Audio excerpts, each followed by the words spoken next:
is just a huge honor to be podcast interviewing Dr. Graham George Craig, AM, MDS, PhD, FRACDS, is currently scientific advisor to Dental Outlook. He was formerly associate professor in the Faculty of Dentistry, University of Sydney, where my brother Paul runs the IT department for the entire university. Director of the Dental Health Foundation at the University of Sydney. He has published 34 papers in peer-reviewed scientific journals throughout the world and has presented over 200 postgraduate courses and lectures. His clinical interests have involved the use and evaluation of materials and procedures for minimal intervention dentistry, as well as the use of metal fluorides in caries prevention. He has a chemistry background with his PhD being a study of iron fluorides as one of the metal fluoride groups. Following completion of his PhD, Dr. Craig began investigating the potential of silver fluoride in dentistry. In 1978, he and his colleague Keith Powell conducted a groundbreaking minimal intervention programming and involved the use of silver fluoride in Bourke, Western New South Wales, Australia. It extended over a 6-year period, and the first 2-year results were published in Community Dentistry and Oral Epidemiology in 1981. The techniques used became the basis of the handbook by Craig and Powell, Expanded Traumatic Techniques for the Apprehensive Child Dental Patient, published in 2013. It's on his website. Just go to dentaloutlook.com.au. AU is that's on the periodic table for gold, right? AU is gold. It is. And and that's why my favorite spot on earth is actually the Gold Coast. I know you're from Sydney, but the Gold Coast and me, we just have some kindred spirit up there by Brisbane. He also has a handbook of expanded atraumatic techniques for the apprehensive child dental patient. That's also on Dental Outlook, and there's a really nice review of the book on the website nature.com, because the British Dental Journal is owned by Nature. Really nice. I mean, this guy is just amazing. You're a legend over there. You think of Australia, you can't not think of you or Graham Milicic or so many of those. Now, Graham, he's in New Zealand, right? So Graham Millich. Yeah. Graham Millich. Yeah. Yeah, he's New Zealand. Yeah. Yeah. Are you friends with him too? Graham Mount was an Australian. You know, the pioneer with glass ionomer Smiths. He came from Adelaide. So I don't even know where to begin with you. All I know is I don't know what's wrong with fluoride, but if you put it in the water, it brings out all the crazy people. And now there's silver diamine fluoride, and that's bringing out all the crazy people. Why? How come whenever you say fluoride, it just brings out crazy people? Is that a nature of the atom? No, I don't know that. I think it's a segment of the population that really doesn't understand basic chemistry, basic biology. The opponents that we struck, they're more like the anti-vaxxers. I don't know if you have them in the States, the people who are against vaccination. It's that small group. And we don't call them anti-vaxxers. We call them the control group. Oh, okay. Yeah. That way, during the next plague, we can say, yeah, that was the control group. But yeah, I remember when we were fluoridating Phoenix, people were driving clear across town to come to my office and show me how a box of rat poison had fluoride in it. And they'd show me these molecules, and of course, there'd be the fluoride in there. And then trying to explain, every one of them had hydrogen in it too. But they just see that one little fluoride in there. So now it's just a box of fluoride. Yeah.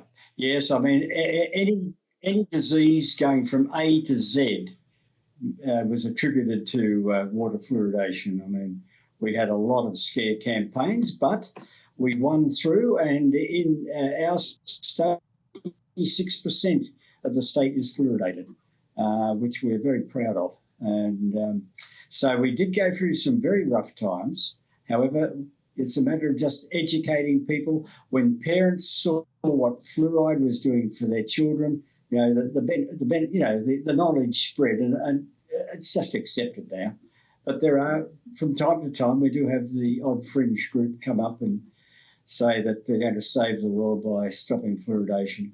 Well, I always believe that you should know your enemy. I mean, you should keep your enemies closer than your friends. You should study them. I mean, it's just smart business.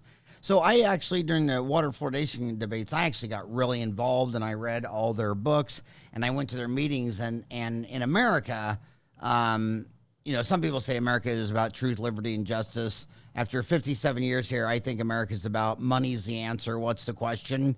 And it was just a long sell to a reverse osmosis machine. And these guys would get out all the crazy lunatics, and by the end of the meeting, they were having them finance installation water treatment deals. And I just thought, okay, now I figure out where the money is on this.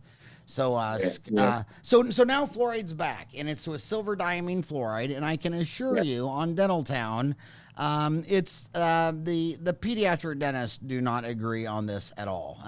There's not many divisions in pediatric dentistry, but one of them, probably the biggest division, is silver diamine fluoride. Well, that's interesting because, we introduced silver fluoride in the 1978 after we completed the Burke study. And we found the most opposition came from maybe dentists and certainly certain public health dentists that felt their little empires were being threatened. And but the thing that we found that in private practice, those that started using it, see what happens over here is that if you get a new patient or a new family, they'll try the dentist out with the children first. If they win over the children, then you'll get mum, and then a long time later you'll get dad. And they found it a practice builder. Now, we've got a practice here in Sydney that's been running for over 30 years using the silver fluoride techniques. They have 12 operators there. They get patients as far as the Philippines, San Francisco, New York are the extremes that I know of. So it does work in private practice for people that are serious about building their practices. Also, for that group of children that have been hived off to general anaesthetics, I honestly believe that a large number of general anaesthetics for young children can be avoided by the adoption of silver fluoride-based techniques. I really do. And I think general anaesthetics, certainly in certain quarters, have been an easy out for handling the apprehensive child. Well, I'm out here in Arizona, and twice since I've been out here, the one office alone, the same office, has twice lost a child to putting them to sleep, and they do all this, and the people. What I don't understand is that I mean a 2-year-old is so high risk to take him into the OR, even at 3. I mean, it's just so high risk, and they oftentimes put them under, but with board certified anesthesiologists and board certified pediatric dentists. Well, I don't care. It's a 2-year-old, and not everyone makes it, and it's so sad. I mean, I couldn't imagine how devastating it would be to lose a child. So a lot of people want silver diamine fluoride to work just because they don't want to take the risk of an OR. Absolutely. Makes complete and utter sense. And I mean, the point is you're not cutting off your options. I mean, we're talking about caries in, say, primary teeth. Okay, an application of SDF or silver fluoride is atraumatic.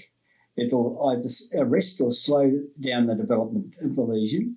In the meantime, the child is getting older, and if the arrestment stays for a period of time, that primary teeth exfoliate, and so a general anaesthetic is avoided.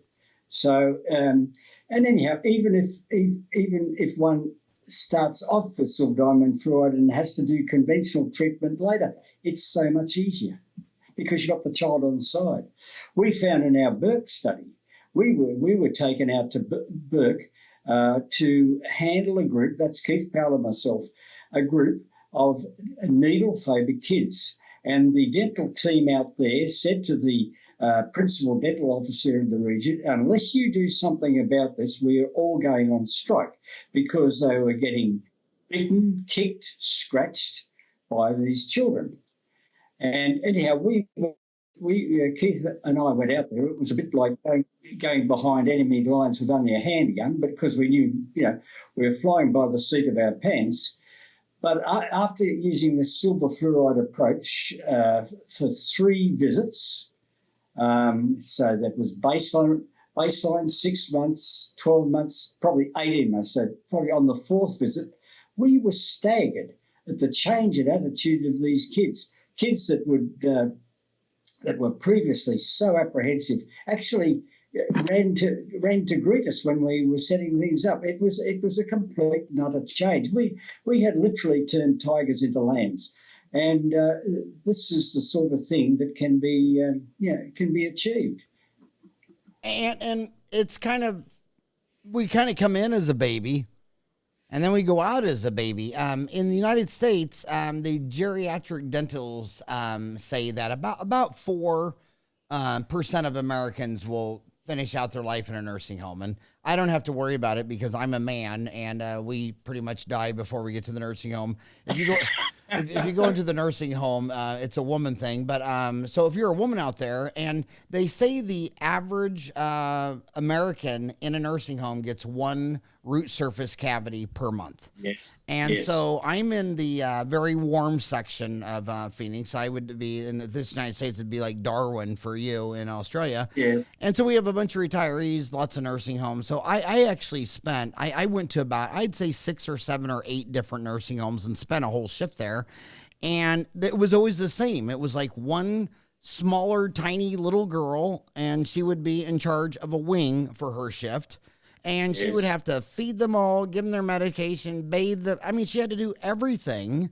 And the toothbrushing was a Dixie cup, a toothbrush, a little bit of toothpaste, back and forth on the front teeth, spit in a cup, and that was her oral health regimen. And then when you go into the cafeteria, every cafeteria cook had said, well, we can't, they're missing half their teeth, so we just keep it to like macaroni and cheese and cottage cheese and pumpkin pie. So it's just like a carbohydrate fest, and there's no broccoli or anything you have to chew. So they're getting 1 root surface cavity a month.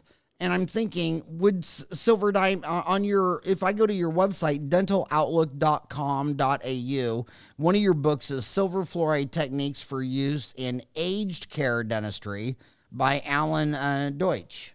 Alan Deutsch.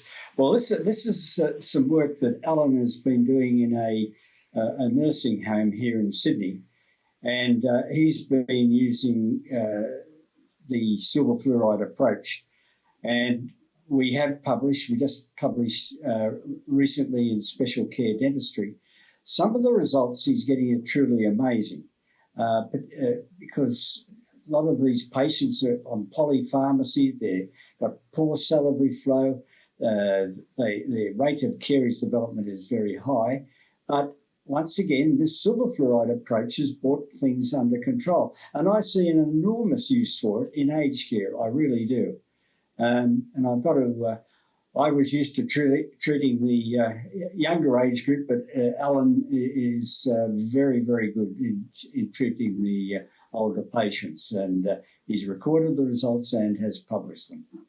Well, I want you to talk about some of the differences between Australian silver fluoride and American silver fluoride. I know SDI makes more of a potassium fluoride? Okay, I developed that product for SDI.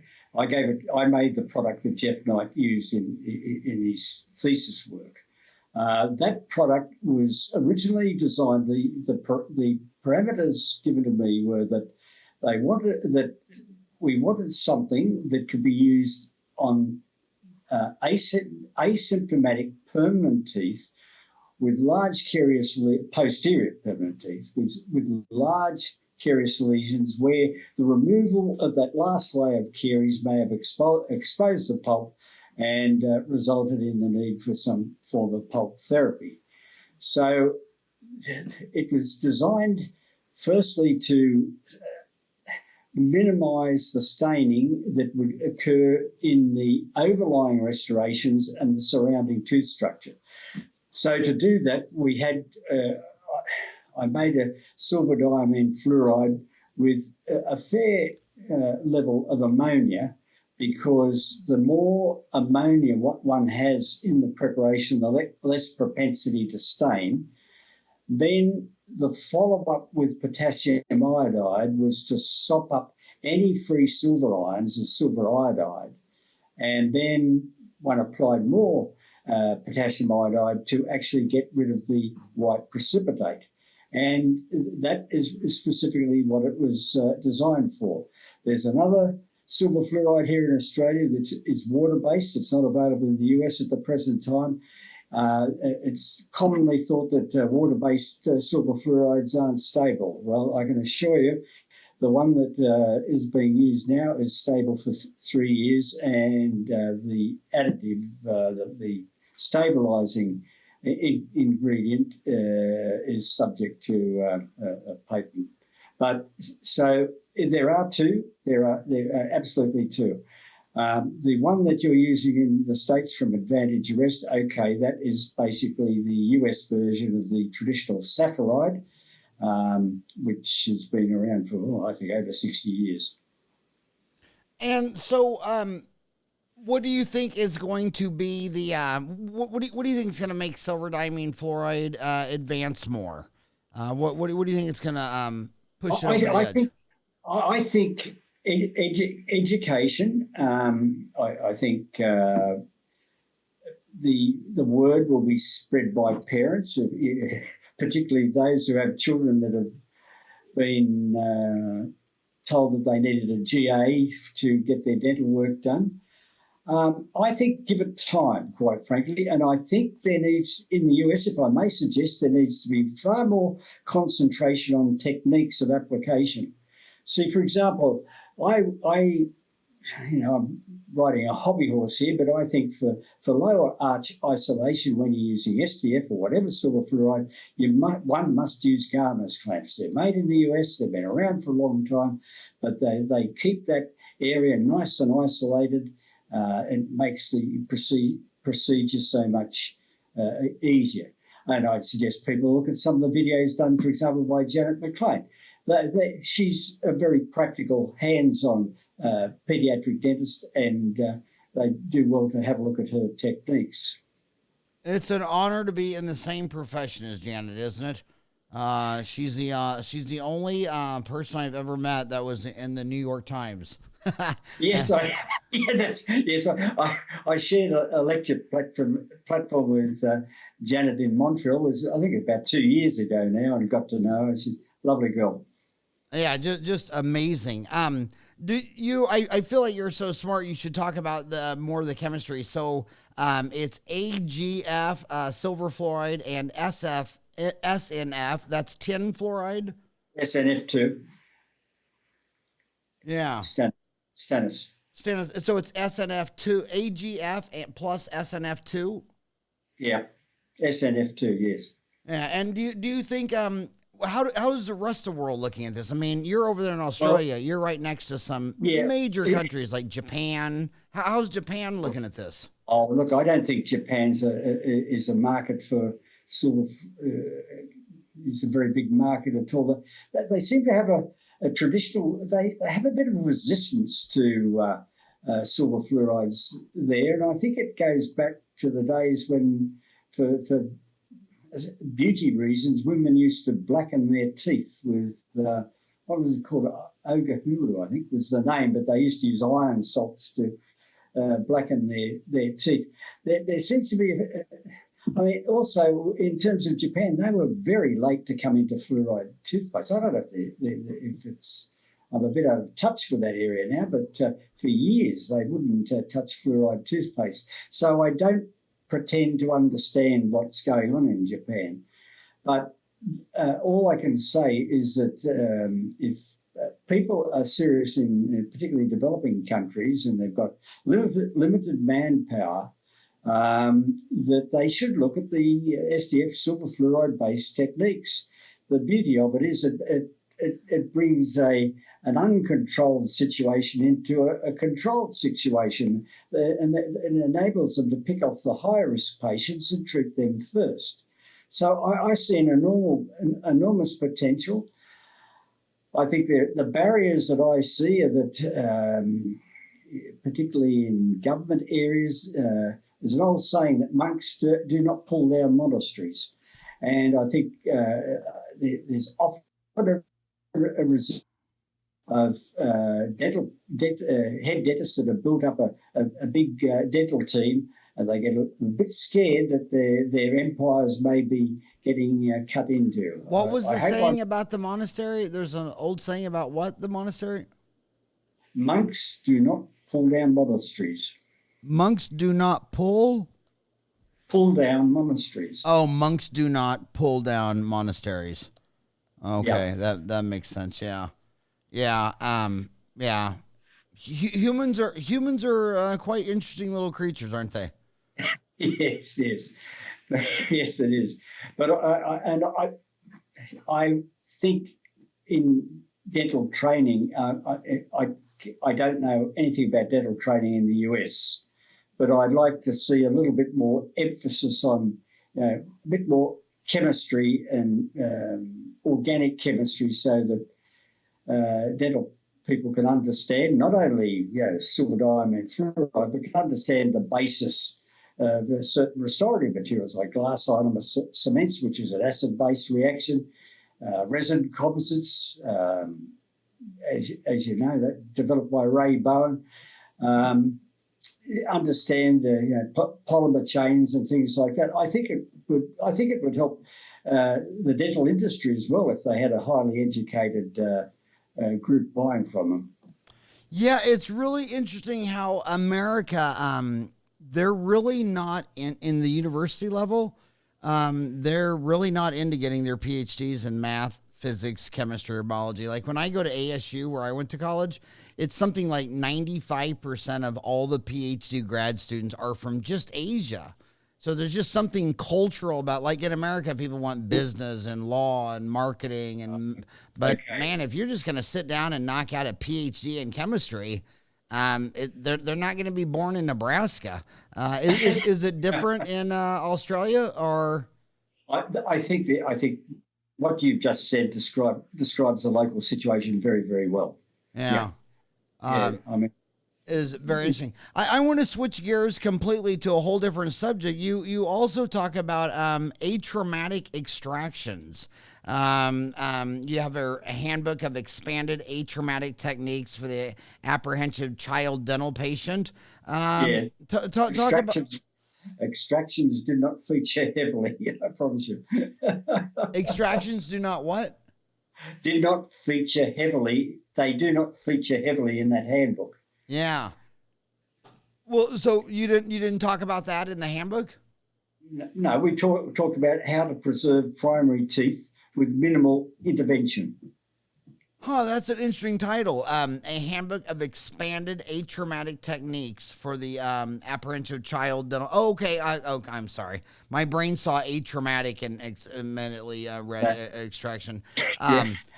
So I want you to talk about I want you to take off your Australia hat and take off my American hat. It's a big planet out there. There's 7.5 billion people.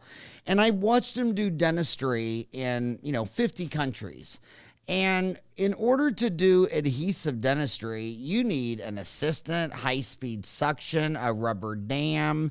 And I go to some of these countries and they're trying to do bonding, and you're just like, I'll give you one example. This little girl, she was, they removed the decay. There's no rubber dam. There's no assistant. Whenever there's something in her mouth, she sits up and rinses and spits in a bucket.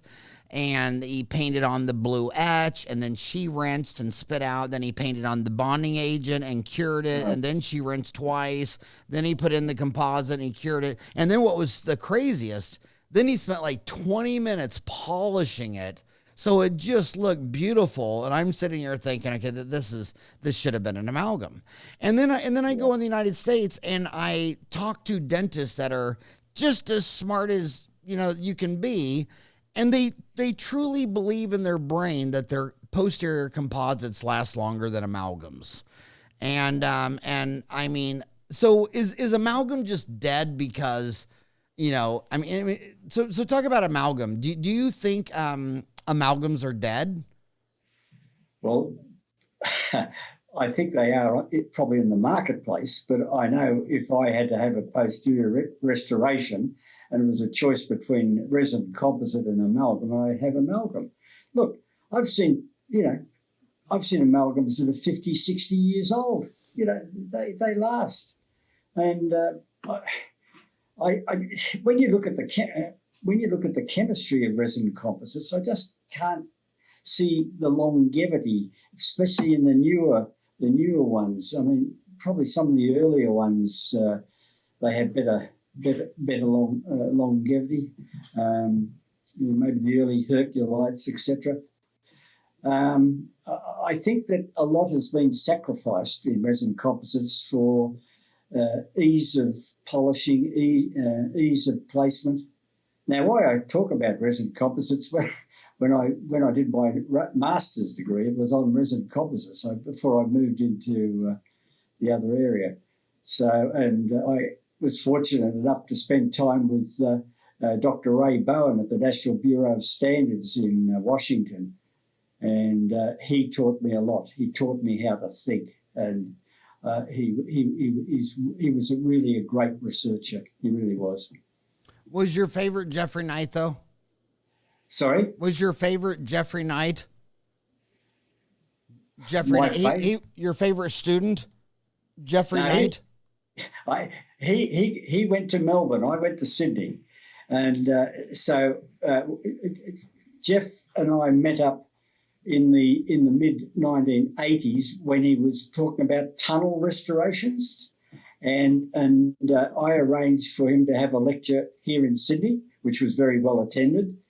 Then subsequently, when he said he wanted to do his PhD, I suggested a topic which he did take up, and I was only too happy to, make and provide the materials to him and act as a consultant as he went through the various stages of writing it up. I think he's one of the smartest dentists I ever met in my life. I mean, He's a good lateral thinker. He really is. What's the tallest mountain in Australia? Mount Kosciuszko. Yeah, I can never say it. It was named after a Polish explorer, right? Yes, correct. Yeah, I believe so. I climbed that with Jeffrey Knight, and we had so much fun because it's a beautiful ski resort area. And I was lecturing Melbourne one day, then 2 days later, Sydney. And he said, how are you going to get from Melbourne to Sydney? And I said, I'll just fly. It's about an 8-hour drive. He goes, no, I'll pick you up, and we'll drive, and we'll go to the ski resort. We'll climb the tallest mountain. But the whole way up to that top of the mountain, he was just talking about glass ionomer. And that's my next question is, why do you see so big of a variance on glass ionomer? Like, it seems like the Australians, New Zealand, Japan are so much more into glass ionomer than North America. Well, I think that once again, because resin composites were invented in America, I think that's historically the reason they're so popular there. But in terms of glass ionomer cement, we had in Australia, he passed away a few years ago, Graham Mount, and he showed practitioners how to use glass ionomer cement properly, and it's a great material. I'm biased. I'll declare my bias. It's a very, very good material. But Graham Mount showed us how to use it. I know Jeff uses a lot of it. The practice that I spoke about in Sydney that uses a silver fluoride approach technique uses glass ionomer cement. In our Burke study, We weren't going to put a resin composite over those treated lesions. We were going to put glass on them, a cement. And at that time, we only had a British product called Asper-4, which was pretty crude. But it did the job until GC came in with their Fuji 2 a bit later, and then we switched to that. I was not aware that Graham passed away, did he?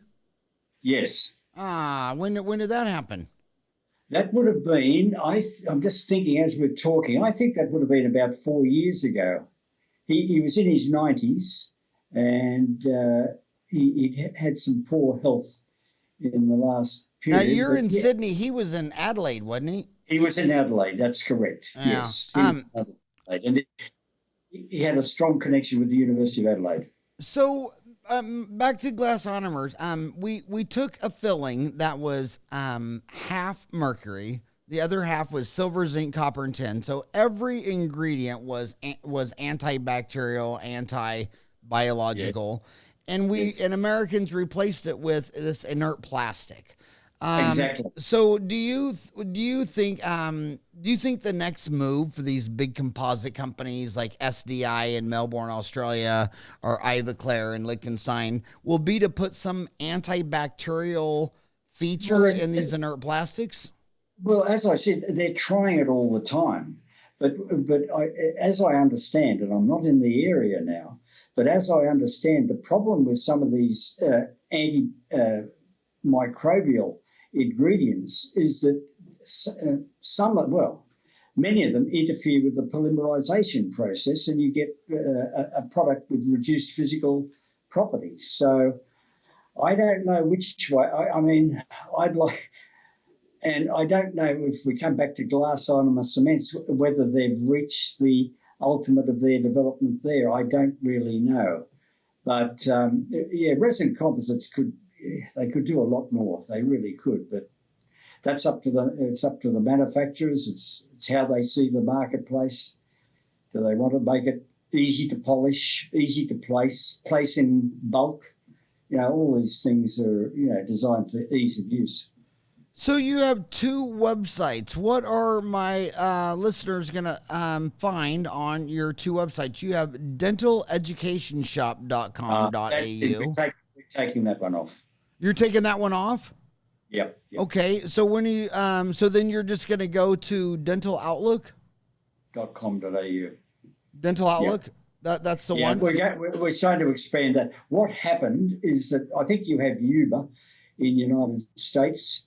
They took over the web section that ran Dental Education Shop, and they managed to, in moving it over to a new provider, they managed to destroy 70% of its functionality. And so what we are in the process of doing is picking up the bits and trying and making the dental education website a stronger one.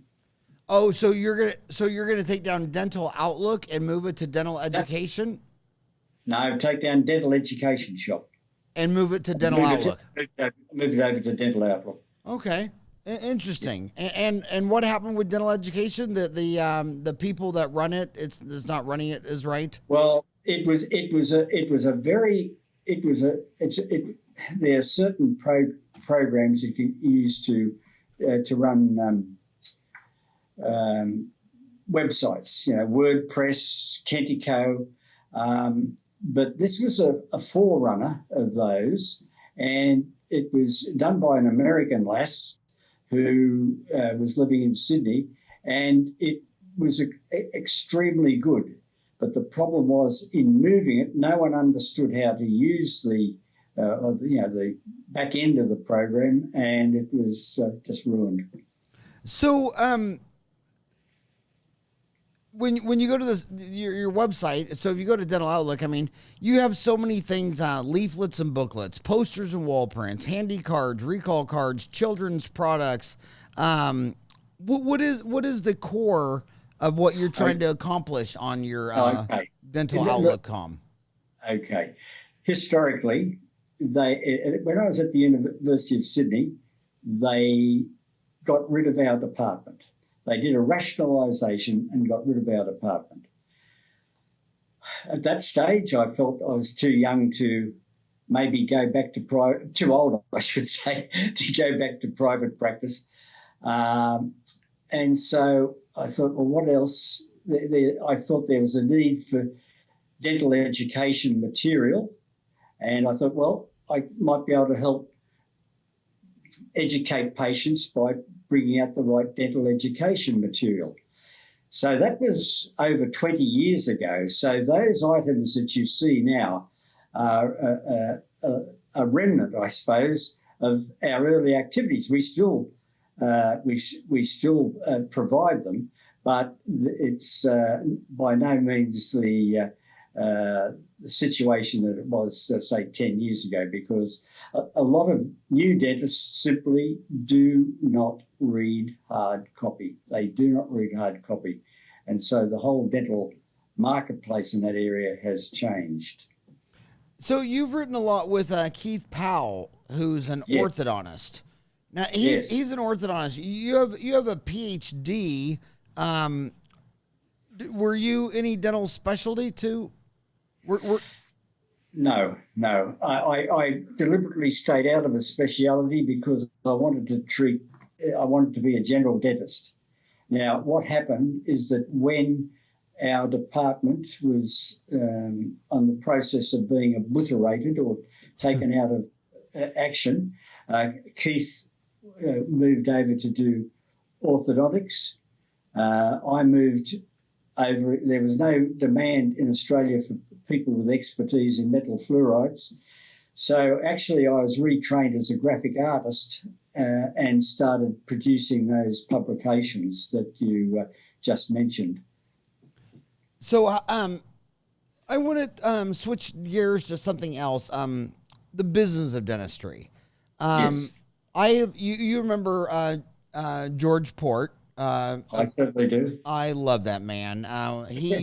He brought me down, him and his wife, Ruth, brought me down probably every 5 years. And I'd always do this tour. I'd fly into Auckland, New Zealand, then do Melbourne, Sydney, Perth, Adelaide, Perth, Gold Coast. It was a 5 or 6 city tour every 5 years. And I just thought I thought him and Ruth were just the most amazing people in the world. But I got to see, when I first started going down there about 1990, there weren't really even hygienists down there in 1990. Would you agree? Dental hygienist? Dental hygienist? No. They're a recent addition, but now we have dental hygienists, we have dental therapists, right, and we have health therapists. And they are doing a fantastic job. They really are.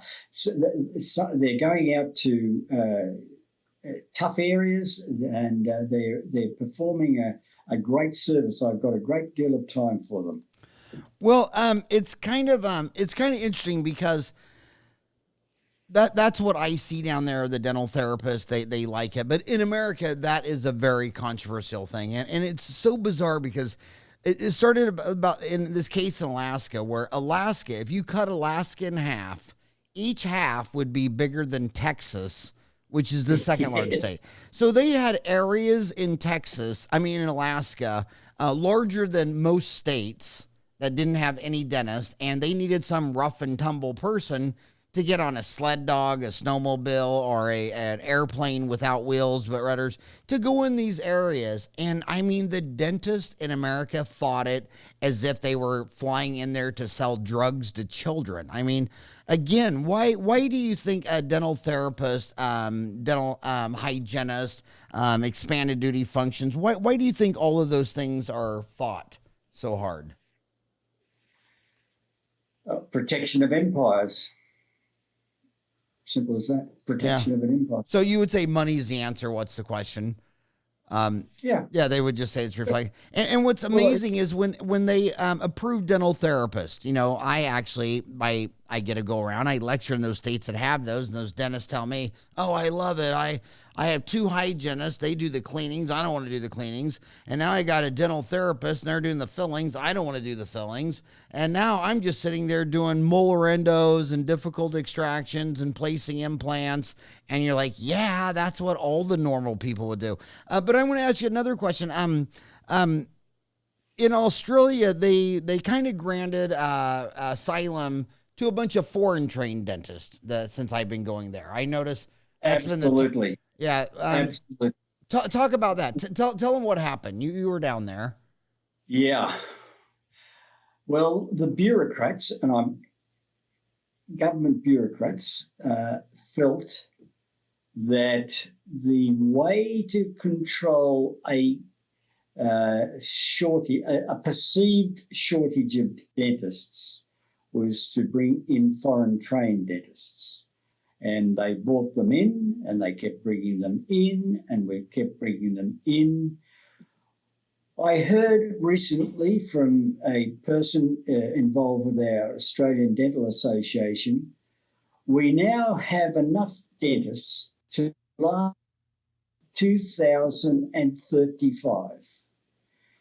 It is, I feel very strongly about it because it's increasing the pressures to overprescribe. And I don't like it. I'd rather see dentists a bit too overwhelmed by patients than have dentists looking for work. So you're saying that when dentistry gets too overcrowded, too saturated, that with student loan debt and office overhead debt and all the leverage, that it incentivizes them to overtreat and become more aggressive. Absolutely. Yeah. Absolutely. I hear case after case after case. And I mean, people should know, I mean, if an animal in the zoo gets too hungry, it's probably going to kill something and eat it. These kids in America, they walk out of school with $285,000 of student loans. And then they go buy a practice for $750,000. So they're under 30 years old. They have $1 million in debt. They graduate 6,000 of these kids a year. And so to sit there and say, "No, I think I'll just watch that. We don't need to treat it." Or I could paint some silver diamine fluoride, but insurance will pay for a pulpotomy, a chrome steel crown. Yes. Yeah. So how does someone balance that? I mean, how do you balance supply and demand? It doesn't matter if you're selling Kleenex, but man, when you're selling liver transplants and root canals, it starts to get your attention. It's very difficult. And once again, I can't comment on the United States situation, but here in Australia, the decisions to bring in overseas dentists were made by bureaucrats sitting behind a computer, away from the rock face, as it were, down in Canberra. It was, and I don't know what other politics was involved. I have my suspicions, but the end result is that we got far too many overseas dentists into the country. Same question. Australia is I've always wondered if this is related. You're the leader in the world of publicly traded dental office chains. America doesn't have one. There's not one. There's not one dental chain traded on the New York Stock Exchange, the NASDAQ, over the counter. Yours truly, Australia. You have all three. 3 for 3 are my gosh. You have 1-300 Smiles. With Daryl Holmes. You have Pacific Smile Groups with Alex Abrams. You have GNM.com with Raymond Ong. You have all three. We have more than that, actually. We have more. Okay. Do you think that was related to the bringing in a lot of foreign trained dentists? Do you think that tipped the scales? I don't know. I understand it was the economic model was worked out by a dentist, and he had some help from others, and a number of others saw the so-called viability of the model and decided to decided to follow it. Now, I've got to be careful what I say, but no, you're on Dentistry Uncensored. You can say whatever you want. I don't want someone coming and knocking on my door. I don't know whether long term it's a good thing or bad thing for dentistry, and probably you'd need to talk to someone more closely involved with the area than me. Well, I do know that publicly traded dental offices, the biggest restriction they have is dentist, and their average dentist only stays with them for a year or two. And when you look, I mean, you just go to their LinkedIn page. I mean, if you go to their LinkedIn page of the biggest DSOs in America, it seems like every fifth person is a dental recruiter. I mean, they have scores of people just trying to find a dentist. So I always thought, you have 3 publicly traded dental DSOs, and America has none. And I always thought it probably got a big boost from letting in a lot of foreign training, because it's a supply and demand equation. What percent of the dentists right now in Australia do you think were foreign trained? That I can't answer. What would you guess, though? It's a very good question. A lot. When I'm down there, now remember, when I'm down there, I'm with the dentists that drink too much and stay in bars till 3 a.m. Yes. They were telling me it was an easy 10% of the dentist. Oh, there'd be more now, I'd say. Yeah, it might be a high, it might be 20%, maybe 20. But and also the workforce has changed a lot because of the females in the workforce. Often they don't work full time. They have sort of part-time jobs. So the whole and I suppose the corporates would be an ideal place for them to work. Some of them. I know very well near us. One of the corporates is open 7 days a week. They're in a shopping centre near here, and to keep their lease in the shopping centre, they must open 7 days, and so they open 7 days a week. It's as I say, I just get a slightly uneasy feeling about how dentistry's become commercialised rather than care of the patient, as we were brought up to do. Once again, it might be shown by age. I don't know. Well, it's kind of weird, because then you have stuff like this in was published in The Age this year. According to the Australian Dental Association's Victorian branch, the wait times for general dental services have almost doubled in 4 years. ADE-VB Chief Executive Associate Professor Matthew Hopecraft says the state and federal government need to boost funding to public dental. I mean, he was actually thinking the wait time is too long. What do you think of that? Dentists don't prevent cavities. If one is serious about dental public health, you look at the areas that aren't fluoridated. You might use dental hygienists more in a preventive role. I mean, I just can't relate to this business that dentists magically make the public dentally fitter. I think it's arrant nonsense. I mean, the only thing that makes sense in dentistry is prevention. The only thing, and that's why I fought so hard for fluoridation, and that's in topical fluorides and things like that. There's no such thing as a permanent restoration. And as you know, every time a restoration is placed, the cavity gets bigger, and so the destructive cycle continues. So I have no sympathy whatsoever for statements like that. And I also, I don't know why, I feel more comfortable asking political questions to a dentist in a different country. I would never, like this next question, I would never ask an American dentist from my own tribe. I would, they always say, never talk about religion, sex, politics, or violence. But since you're from a different tribe, there's a proposal, again, that Australia should introduce a Medicare-style universal insurance scheme for primary dental care for $5.6 billion a year, paid for in a rise in the Medicare levy. So do you think dentistry should be part of universal health care paid for by the Australian government? If I can only talk about Medicare, and I feel once again very strongly about this. The previous attempts by federal government to subsidise dentistry, and they did it some years ago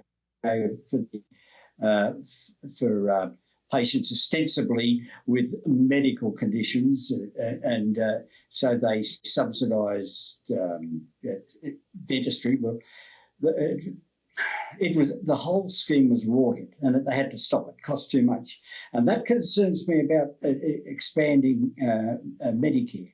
I think it's once again an invitation to overprescribing.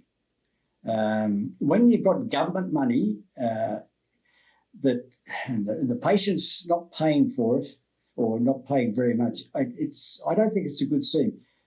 People do not appreciate what they do not pay for. I'm sorry, that sounds a bit controversial, but I am so against this overprescribing. It's something that is completely unnecessary.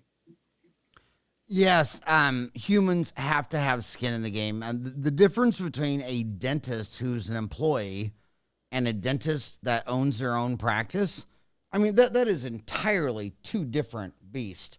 Yes. You know, if they own their own office, they're married and they have stay-at-home children, they try to do the molar root canal, pull the wisdom tooth, take CE, try to grow their practice, take online CE for cheaper. If they're an employee, they're like, don't want to take a course unless somebody pays for it.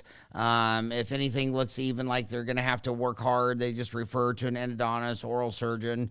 Humans, it's a very, it's kind of amazing. I was really surprised at it. I don't know why I'm surprised with this. I mean, Australia is a very old country, but that Adelaide celebrated its 100-year anniversary this year. I don't know why I found that so shocking. I mean, we're a very young country. Well, I mean, it's really not that young of a country, but I would have expected that in Melbourne or Sydney. I just didn't think Adelaide had a 100-year-old dental school. Why do you think I found that so bizarre? No, it's a very Howard. I don't know. Yeah. Yeah, I'm just like, are you kidding me? Adelaide has a 100-year-old dental school. I mean, you know what my favorite city in Australia is? You're not going to believe this. It's Perth. Oh, Perth's a beautiful city. Oh my God. So if you're in America, so, you know, you go to Australia and almost over half the country lives in two cities, Melbourne and Sydney. So let's say that Melbourne and Sydney are like, say, Seattle and or San Fran and San Diego. Yeah. Perth would be clear on the other side, like Florida. And Yes. so it's a 5-hour plane flight to the other side. It's only about 3 hours from Antarctica, correct? By air, like a 3-hour flight. To Antarctica. Yeah. Well, they do run pleasure flights down there, but I think it might take a bit longer than 3 hours. Okay, but anyway, it is so unique because there's no mass transportation. There's no mass cultural transformation. It's just everything in that city is like they thought of it themselves. It's the most unique place that I've ever seen. It's a beautiful city. It really is. I'm very fond of Perth, and it's a wonderful feeling when you get there. I can't describe it. They've got the ocean's a slightly different colour. It's you feel like you're going on a holiday when you go to Perth. They've done everything so well there. They really have. There's only one holiday you don't want to spend in Australia. Where? And that's Christmas, because it's summer down there and they're playing in their bathing suits with Santa Claus hats on the beach. And in America, it's cold that time of year, so you want this big, heavy snow coat and snow and boots, and Christmas is about snow. And if you ever go down to Sydney, Australia during Christmas, it's swimming suit time, and they got Santa Claus hats. It's so funny to see them playing beach volleyball with dressed up with Santa Claus hats on Christmas Eve. You're just that's slightly different. So It is. Are you, I think a bias that Americans might have is how they might always lump Australia and New Zealand together. But Yes. I found those to be very separate countries. I'm talking about dentistry ideology. I found Australia and New Zealand. I saw New Zealand to be a very unique dental culture. Do you agree that Auckland is? Oh, yeah. New Zealand is, yes, it is. Auckland I, is not another city from Australia. I mean, it is a completely different culture, customs. yeah, but once again, it's a lovely place. New Zealand is Absolutely. it's a beautiful. I've been down around that Queenstown area in the Southern Island. Lord of the Beautiful. Rings. Sorry. Lord of the Rings. Yes, yes, exactly. Yeah, all filmed But down there. yeah, no, there are differences, but there are some similarities. There's a great rivalry between New Zealand, Australia, in the sporting field, whether it's cricket, netball, or rugby union. No, it's a very unique place, and we're very happy to have them as neighbours. So, what year did you graduate from dental school? Can I tell you? Yeah, 1960. 19, 1960. 1960. 1960. Okay, so right now you're 37% female. Okay, so right now today there's 13,266 dentists in Australia, 63% male, 37% female. How many females were in your class? There would have been four in a class of 42. Okay, so 10%. Yeah, and all those were of European extraction. None of them were Australia. Their parents had all come from Europe. So that's what happened there. So would you say when you got out of dental school it was a male profession and now at Yes. 37% it's almost half female? Well, absolutely, absolutely. Yeah. And what are your thoughts on that? How do you think that's changed dentistry? I think it's good. Or do you think it hasn't changed dentistry? I think it's good because females are traditionally quite have good empathy with their patients. No, I don't think it's a bad thing at all. Not at all. And I mean, if you look at Europe, and I mean, you'd have the statistics for Europe. I think there's a fairly high proportion of female dentists in many European countries. Well, especially Eastern European, when it was a centrally planned Absolutely. economy, if you had muscle, you should be hammering nails or join an army and fight. So when you go into a lot of those Eastern blocks, dentistry didn't, was a female deal. But yeah, it seems to me that the market perceives them correctly as having more empathy, more something. I noticed with my four boys, I was so cool until they fell down and started crying, and then they'd run all the way around me to get to mom.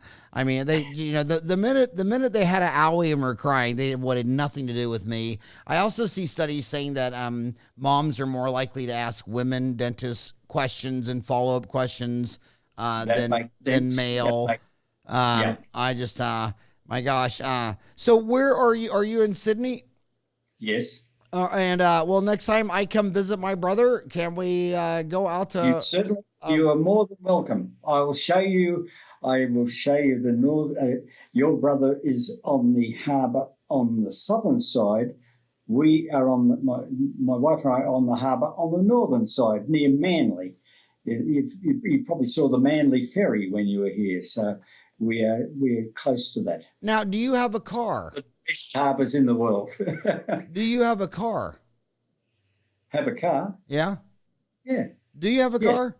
My brother's been down a car, an automobile. Yes.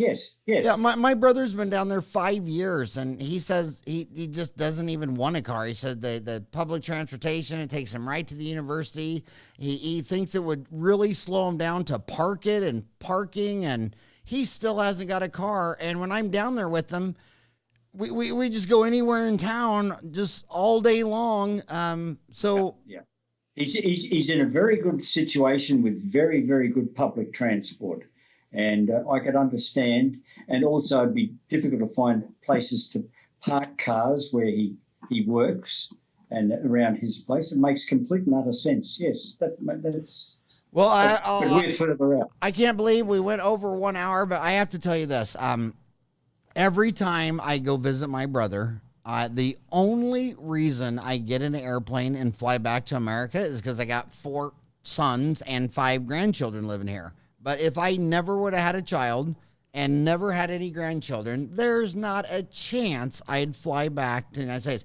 I mean, where my brother lives, I mean, you could just walk out his house, walk down, every block is a restaurant, a bar, a bookshop. There's just, Right. and then my house, I could go out and lay down in the middle of the street for 3 days and no one would probably find me. I mean, it's in. Is that right? Oh yeah. I mean, it's yeah, I just love Sydney. I love everything about it. I think you're the luckiest man in the world living there. And next time I go see my brother, we'll have to go do something fun. I would love to see you. Love to see you. All right. Well, we'll have a drink together. We'll have a shot of silver diamine fluoride. Something like that. All right. Well, you're 18 hours ahead, I assume. It's 5 Yes. p.m. here. It must be what, noon? It is just after 11 o'clock in the morning here. All right. Well, thank you so much for coming on the show today and talking all things silver diamine fluoride. It was just an honor to podcast you. Thank you very much, Howard. All the right. very best. Have a great All day. the best. Cheers.